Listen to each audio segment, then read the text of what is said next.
টিকার tab fundamental analysis করার জন্য টিকার ট্যাব একটি গুরুত্বপূর্ণ প্ল্যাটফর্ম।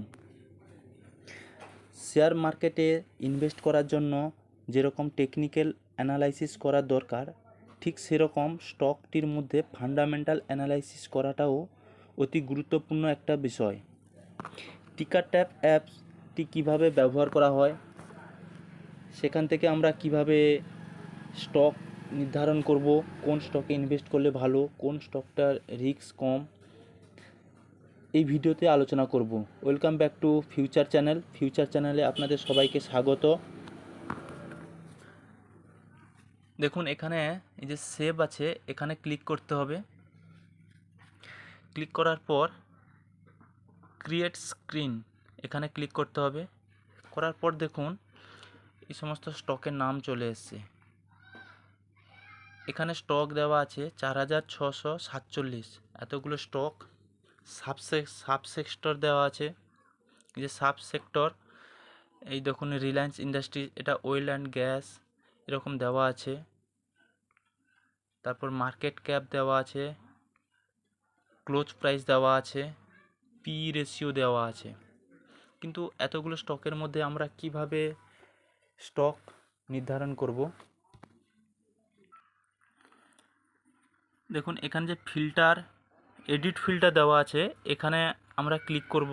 ক্লিক করার পর ধরুন আপনি ভাবছেন যে কোনো একটা স্টক নিতে চান যার প্রাইস ভ্যালু 500 থেকে 1000-এর মধ্যে, তো আপনাকে এই যে ক্লোজ প্রাইস দেওয়া আছে এখানে ক্লিক করতে হবে।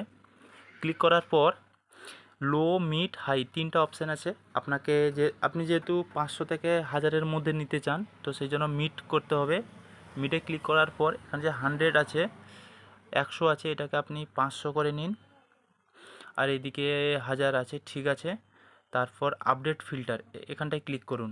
এখানে ক্লিক করার পর অ্যাপ্লাই ফিল্টার, এই অ্যাপ্লাই ফিল্টারে ক্লিক করার পর দেখুন এই যে 4000-এর উপরে স্টক লিস্ট ছিল, এখন চলে এসছে 312টি স্টক। এতগুলো স্টকের মাঝখান থেকে দেখুন এখানে 312টি স্টক চলে এসছে এগুলো। আর এদিকে তার সাবসেক্টর দেওয়া আছে, যেরকম আইসিআই ব্যাঙ্ক লিমিটেড, তার সাব সেক্টর হচ্ছে প্রাইভেট ব্যাঙ্ক। এরকম state bank of India, public bank, তার পাশে দেওয়া আছে মার্কেট ক্যাপ। আরও যদি এদিকে টানি, এখানে ক্লোজ প্রাইস দেওয়া আছে, তারপর পি রেশিও দেওয়া আছে, এরকম সমস্ত আছে। তারপর আবার এখানে আমরা এডিট ফিল্টারে ক্লিক করব। এরপর আপনি যদি ভাবেন যে আমি সেই সমস্ত শেয়ারগুলো নির্ধারণ করব যাদের মার্কেট ক্যাপ ভ্যালু 1,00,000 crore থেকে আরও বেশি, তো এখানে এই যে মার্কেট ক্যাপ দেওয়া আছে, আরেকবার দেখিয়ে দিই, যে মার্কেট ক্যাপ দেওয়া আছে, এখানে ক্লিক করতে হবে। যে এখানে মিড ক্যাপে ক্লিক করার পর আপনাকে এই যে চিহ্নটা আছে এইখানটায়, এই যে চিহ্নটা, এটাকে আপনাকে এইদিকে পুরোটা এদিকে নিয়ে আসতে হবে। আর এটাতে আপনাকে 1,00,000 crore-এর কাছাকাছি রাখতে হবে। হয়ে গেছে, প্রায় 1,00,000 crore-এর একটু বেশি আছে।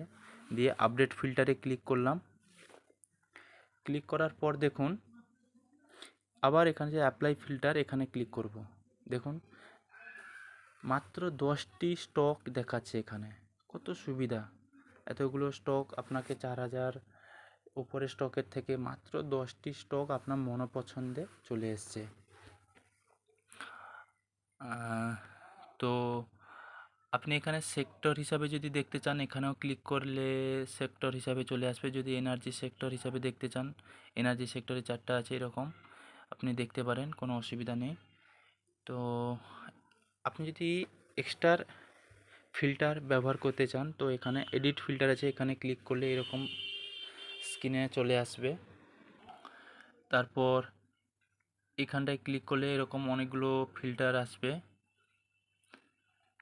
এরকম। কিন্তু একটা জিনিস লক্ষ্য করুন, এই যে যেগুলো লক করা আছে, এগুলোতে আপনাকে প্রো টিকার ট্যাব অ্যাপসের প্রো একটা তার পলিসি আছে, সেই পলিসিতে আপনাকে যেতে হবে। তা না হলে সেগুলো ফিল্টার চালু হবে না।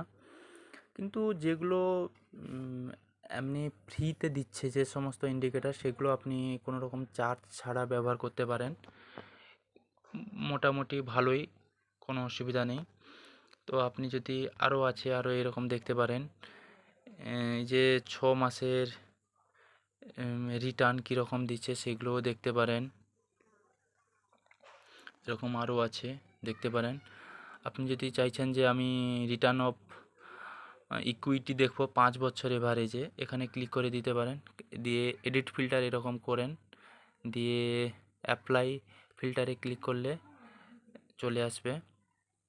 এখানে ক্লিক করার পর মিট কত দরকার আপনার, এই যে আরওই এভারেজটা 5 বছরে আপনার যদি দরকার যে 15-র বেশি, তো এখানে হাইতে ক্লিক করার পর আপডেট ফিল্টার করবেন, দিয়ে অ্যাপ্লাই ফিল্টারে করার পর এই চলে এসছে, মাত্র 4টি স্টক চলে এসছে। তো এখানে যদি আমরা এই স্টকটাতে ক্লিক করি, এরকম একটা চিহ্ন আসবে। তারপর এই যে এখানটায় ক্লিক করলে দেখুন এরকম চলে এসছে HCL টেকনোলজিস লিমিটেড, এটা তার দেওয়া আছে ইনফরমেশান টেকনোলজি বিভাগে, লার্জ ক্যাপ, এখন লো রিস্ক, সেরকম কোনো রিস্ক নেই। 1 ডে, 1 উইক, 1 মান্থ, 1 ইয়ার, 5 ইয়ার ম্যাক্সিমাম, তার ভ্যালু দেখতে পাবেন। এসআইপি মুডে দেখতে পাবেন। এখানে সবচেয়ে হাই দেওয়া আছে একদিনের, আর সবচেয়ে লো দেওয়া আছে রিটার্ন কত দিয়েছে, এখানে পার্সেন্টেজে দেওয়া আছে, এটা তার হাই, এটা লো, এটা রিটার্ন দেওয়া আছে পার্সেন্টেজ অনুযায়ী। তারপর দেখুন এখানে যে বেসিক, এখানে দেওয়া আছে কারেন্ট প্রাইসটা যে আছে, বর্তমানে শেয়ারের যে প্রাইস রেটটা যে দেওয়া আছে, তো তার মোটামুটি আগের প্রাইজের থেকে বর্তমান কম দেওয়া আছে। এখানে যে দেওয়া আছে ইন্ট্রিনসিক ভ্যালু, দেখুন তার নিচে লেখা আছে কারেন্ট, আচ্ছা, তার যে দেওয়া আছে intrinsic value is the collected value of the company and May differ from current stock price. আচ্ছা, এর মানে বর্তমান যে শেয়ার প্রাইজের যে ভ্যালুটা দেওয়া আছে, তো তার আগের ভ্যালু থেকে, ইন্ট্রিনসিক ভ্যালু থেকে বর্তমান কম। তারপর যে দেওয়া আছে ROE ভার্সেস এফডি রেটস, দেখুন ব্যাংকের যে এফডির রিটার্ন, তার থেকে এই রিটার্নটা এখন বর্তমান বেশি দিচ্ছে ব্যাংকের এফডি থেকে।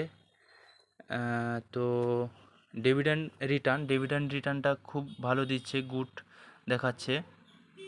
তারপরে এন্ট্রি পয়েন্টটাও গুড টাইম টু কনজিস্টার, এখন ঢোকা যাবে, কোনো অসুবিধা নেই। তারপরে এন্ট্রি পয়েন্টে দেওয়া আছে, এখন আপনি এন্ট্রি নিতে পারেন এই জন্যে, সেরকম কোনো ওভারবোট জোন নেই। তারপরে নো রেড ফ্ল্যাগ, এই স্টকের মধ্যে আগামী 6 মাস কি 1 বছরের মধ্যে সেরকম কোনো রেড ফ্ল্যাগ, সেরকম কোনো থাকবে না। তারপর দেওয়া আছে পি রেশিও দেখতে পারেন, পিবি রেশিও, ডিভিডেন্ড ফান্ড দেওয়া আছে, সেক্টর অনুযায়ীও পি দেখতে পারেন, পিবি দেখতে পারেন, ডিভিডেন্ড দেখতে পারেন। দেখুন এখানে তারপরে দেওয়া যে আছে এটা, তো এখন প্রায় 56% অ্যানালাইসিস্ট, মানে বিশেষজ্ঞরা বলছেন যে এই স্টকে আপনি এখন ঢুকতে পারেন, অর্থাৎ বাই করতে পারেন, এরকম আপনি ব্যবহার করতে পারেন টিকার ট্যাপ অ্যাপসটি। এছাড়াও আপনি যদি চান একটা নির্দিষ্ট স্টকের সম্বন্ধে জানতে চান, তো আপনাকে আসতে হবে এই সার্চে এসে সেই স্টকটাতে নাম লিখে দিলে, যেরকম ধরো আমি চাই ওএনজিসি, ধরো ONGC, ওএনজিসি স্টকটাতে আমি ক্লিক করলে এখানে চলে আসবে। চলে আসার পর ক্লিক করলে সেই আগের মতো আপনি এরকম ব্যবহার দেখতে পারেন। তো এরকম আশা করি বুঝতে পেরেছেন আপনারা। যদি অসুবিধা হয় আমাকে কমেন্ট করে জানান, বা এছাড়াও আর কীরকম ভিডিও আপনারা দেখতে চান শেয়ার মার্কেট সম্বন্ধে, বা কোনো একটা নির্দিষ্ট স্টক নিয়ে যদি আলোচনা করতে বলেন, তো আমাকে কমেন্ট করুন, আমি চেষ্টা করব করার জন্য। সবাই ভালো থাকুন, সুস্থ থাকুন।